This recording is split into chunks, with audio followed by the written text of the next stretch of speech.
It was while the French national team was still on the plane that he left.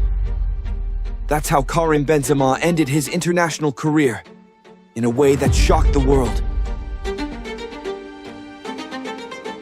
How do you explain it? A brilliant club career. Without scandal, without drama. Yet such a frustrating, complicated journey with the national team.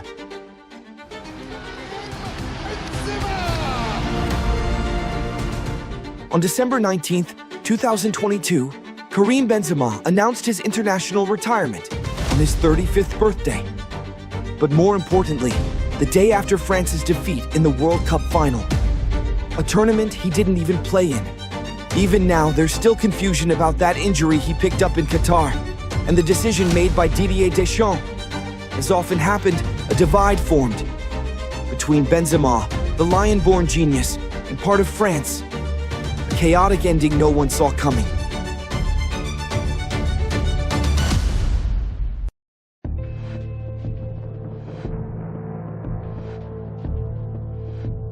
France was preparing for the Under-17 European Championship. At the time, the stars were Nasri, Ben Arfa, and Jeremy Menez. Karim Benzema? Quietly added to the squad just before the tournament by Philippe Bergerou. Most of the team had known each other for years. Karim didn't know anyone. Naturally shy, he stayed to himself. Jeremy was the star, the prodigy. Karim barely spoke. But on the pitch, he let his football do the talking. That 1987 generation, they lived and breathed football. In his very first TV appearance, Benzema came off the bench and scored against Northern Ireland. And in the final, France beat Spain, a Spain side that featured Piqué and Fabregas, 2-1. At just 16 years old, Benzema lifted his very first trophy for France. Even as a substitute, the journey had begun. Not long after, he earned his first senior cap and scored his first goal. March 28, 2007. Stade de France. A friendly against Austria, 15 months before Euro 2008. At halftime, Raymond Domenech made the call. He brought on young Karim Benzema. Just 7 minutes later, Nasri took a free kick. Karim finished it. Thierry Gilardi and 68,000 fans. They witnessed something special. 8 months after Zidane's farewell. Maybe France had just found its next icon.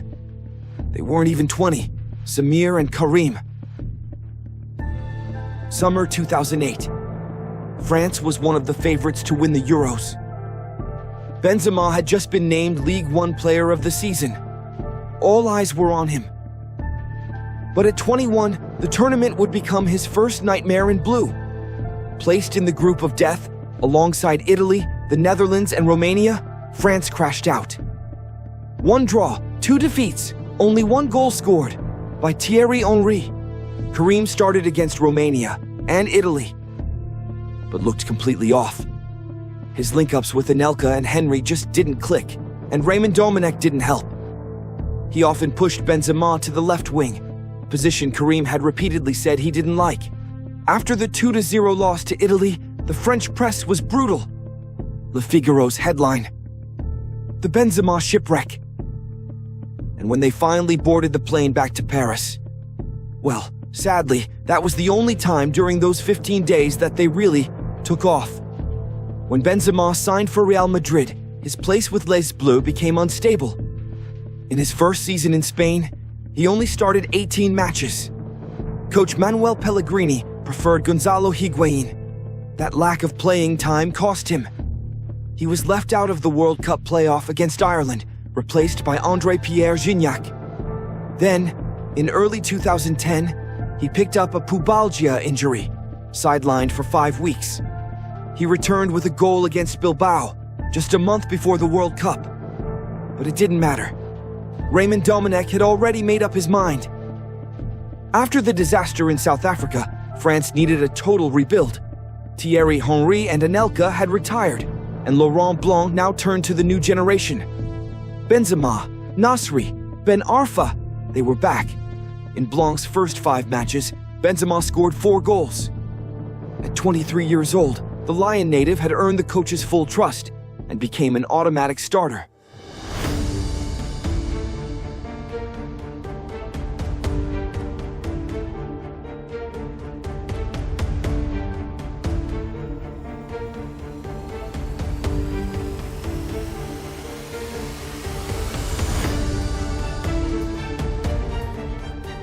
That same season, Benzema finally convinced Jose Mourinho at Real Madrid. Playing alongside Ronaldo, Ozil, and Di Maria, he scored 32 goals in around 50 games, the best season of his career. Then came Euro 2012. 4 matches, a round of 16. 0 goals. Just like in 2008, Benzema couldn't find the net. Too much of a creator. Not enough of a killer. He drifted wide. Sometimes it worked, like against Ukraine, where he provided 2 assists. But against Spain, France were outclassed again. A 2-0 defeat, both goals by Xabi Alonso. A very mixed review for France. France can't seem to function with their best player, and Benzema finishes the tournament without a single goal. There's hope for the 2014 World Cup. When Didier Deschamps took over, he continued to place his trust in Benzema. But Olivier Giroud, rising at Arsenal, was beginning to challenge him for that number 9 spot. For now, Karim remained the starter. Benzema stopped scoring. 1,222 minutes without scoring. Hard to believe for a player of his level. But finally, one autumn night at the Parc des Princes, the drought ended. As fans chanted, "He scored!" Benzema raised a thumb to the sky. A small gesture, but one that said everything. Maybe, just maybe, this was the beginning of a new love story between him and the French fans.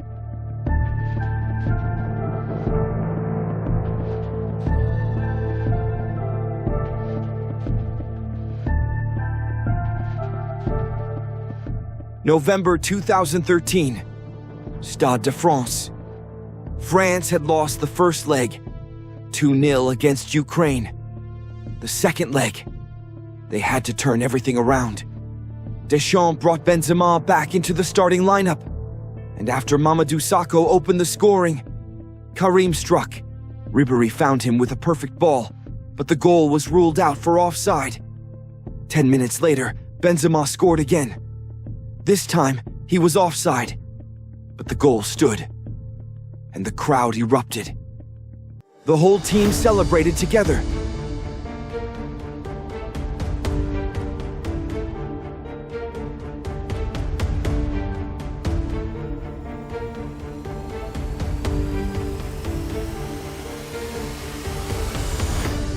Karim was in form. Despite a long season with Madrid, he looked fresh, and he started the 2014 World Cup with a bang.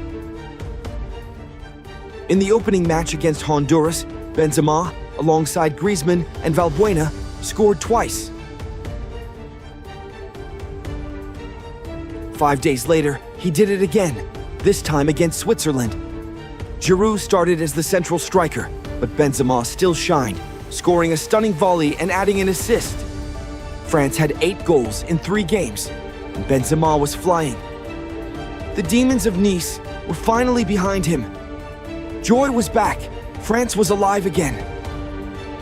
After beating Nigeria in a hard-fought battle, France had one more challenge ahead.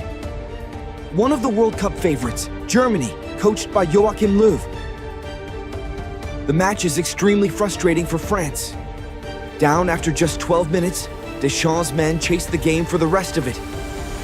Karim Benzema creates a few chances, but struggles to finish. And even when he gets it right, Manuel Neuer is as solid as the crossbar. Still, France's run in this World Cup shows promise. At 26, Benzema is the big brother to the new generation, Griezmann, Pogba, and Varane. After that, everything changed. Karim Benzema was ruled ineligible for the national team unless his legal situation changed. That was the French Football Federation's decision. The number 9 for France in Real Madrid had just been indicted in the Mathieu Valbuena sex tape blackmail case. Shortly before 1 p.m., Benzema left the courthouse in Versailles. He had been formally charged with complicity in attempted blackmail and participating in a criminal conspiracy. When the case broke, it triggered a saga that played out in courtrooms and on talk shows for years. And every time Deschamps was asked, he repeated the same line. It was a decision made for the good of the team. Years pass. France reaches the final of Euro 2016 and wins the World Cup in 2018. Meanwhile, Benzema wins 3 Champions League titles with Real Madrid. Even if his absence isn't felt on the pitch, the debate continues. However, let's be honest. As long as Deschamps is the manager, Karim Benzema has no place in the French national team. Then, 5.5 years later, the impossible happens. Benzema is back, stronger than ever at Real Madrid. Deschamps changes his mind. It's a bombshell.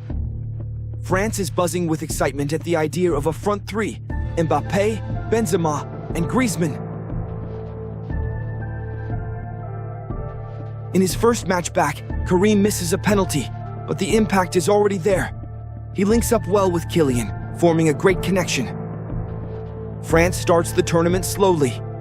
Against Germany and Hungary, Benzema is quiet. Good in tight spaces, sharp in combinations, but lacking that final touch. The third group match is decisive. Against Cristiano Ronaldo's Portugal, KB19 delivers. Voted man of the match, he scores twice and silences the critics. A comeback at just the right time.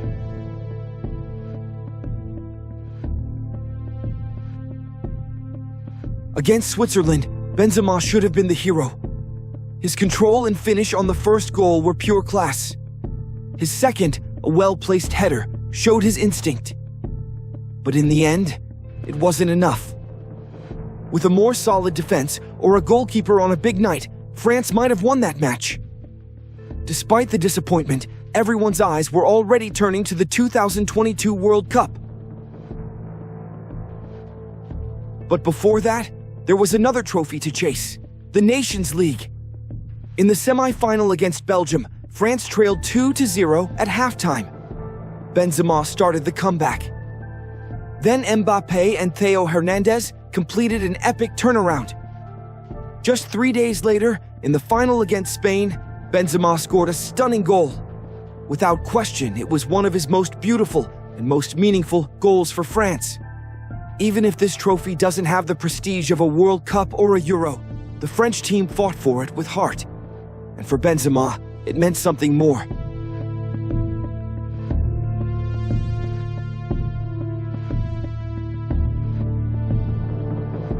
At 34, Benzema had the best season of his career. He scored 44 goals, won La Liga, lifted a 5th Champions League trophy, and led Real Madrid like never before. At the end of the season, he was awarded the Ballon d'Or. The Lyon native had reached the peak of his powers. But just as the World Cup approached, an injury brought everything into question. For weeks, doubts grew over whether he could play. Karim missed several matches with Real Madrid. He was protecting himself. Then, just before the tournament, he tried to return. But it didn't go well. Head down, he left training early and was driven away. He did everything to be ready at the right moment. He was even training on his own. His cryptic social media posts suggested there was more to the story. Even more telling, when the French Football Federation invited former players to a tribute match against the Netherlands, Benzema was the only one who refused. The truth is, his relationship with the national team was never smooth. Scandals, criticism, tension, and ego clashes. They ruined what could have been a legendary story.